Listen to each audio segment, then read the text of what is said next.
My name is Colleen Brunetti, and I live in the US. I'm so pleased to talk to you today about how you can tap into creativity as a way to cope with living with pulmonary hypertension. I was diagnosed in 2008 at the age of 28. Prior to diagnosis, I had been very active. I was a dancer with 13 years of lessons and plenty of time on dance floors in my 20s. I was going to the gym, taking long walks. I was a teacher with degrees in special education and children's literacy, and I loved my job.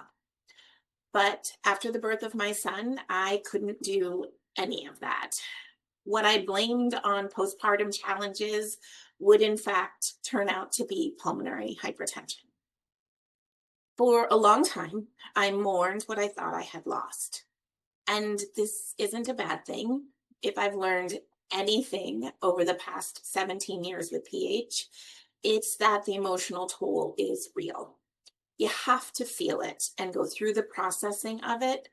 But most importantly, you can't let yourself stay in the dark places. You have to find new ways to look for the light.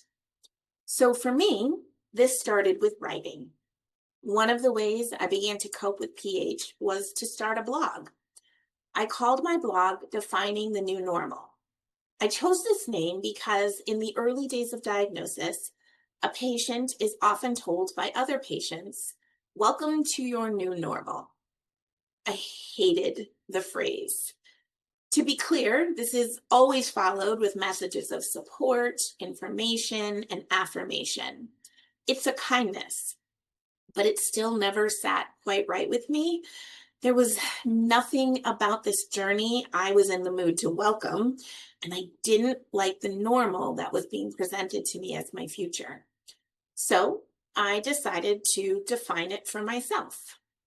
I used my blog to raise awareness about the disease, what I was going through, and to process the hard parts and the sad parts, and even the sometimes ridiculous situations I would find myself in while getting medical care.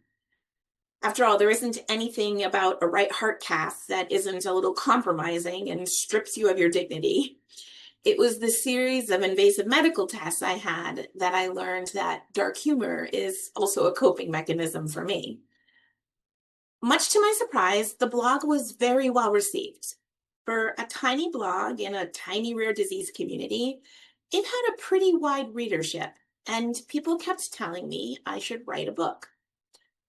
I didn't want to write a book, but as time went on, I realized using my voice in writing was giving me power. Power to process what I was going through, power to educate, even power to change things for the better. So I came across a self-publishing class and I decided to take it. And in the end, the book Defining the New Normal, A Guide to Becoming More Than Your Diagnosis, was born. It turns out I really liked writing and publishing, but my life is often pretty serious and stressful with PH. I didn't want to focus only on heavy stuff. I had gotten to the point in my journey where I wanted PH in the background as much as possible, not the all-consuming thing. So I pivoted. Remember, I said I was a teacher. I loved children's literature. The stories and art brought me so much joy, even as an adult. So I decided to turn my attention to trying a kid's book. This one I wrote to help my son cope with his own challenges, food allergies and intolerances. And that was so much fun. I did another book, and I was hooked. I had found my creative outlet, one that PH couldn't take because I could work when I felt like it and rest when I needed to.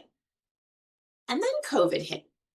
We all went through our own stresses with isolating and navigating the pandemic.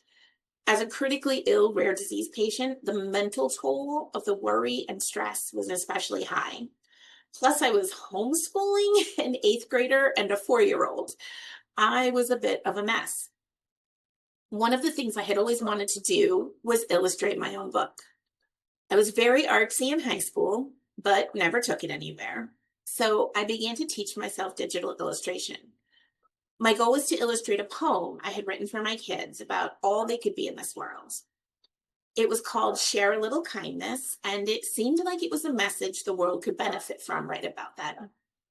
I told myself if I could do just 10 minutes a day on my new book, it was something. Those 10 minutes added up more and more, and in the end, I did have a self-illustrated book. And it has been my bestseller. I've gone on to illustrate another, and I'm working on my third self-illustrated project now. I'm recording this video from what has become my office as an author and my art studio, right in my home. When I think back to that scared, sad, confused young adult facing down so much uncertainty at diagnosis, I just want to give her a hug. I want to tell her that life can still be beautiful, even with PH. Another really powerful lesson I have learned is to live fully while you can and accept with grace the things you can't change. There's no doubt that PH is really hard, but there's also no doubt that you can live a full and vibrant life on your own terms, even when it's hard, and even when you have to change course, maybe many times. You may not feel like you have an artistic bone in your body, and that's okay. There are variations of creative expression of all kinds.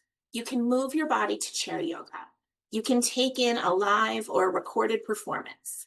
Get a coloring book and some markers, put on some music, and check out for a bit in the meditative process. Sing. It's good for your lungs, no matter how off-key you are. Throw paint at a canvas and see where it lands. The possibilities are endless. I did not land here on purpose. This is a life I had never imagined.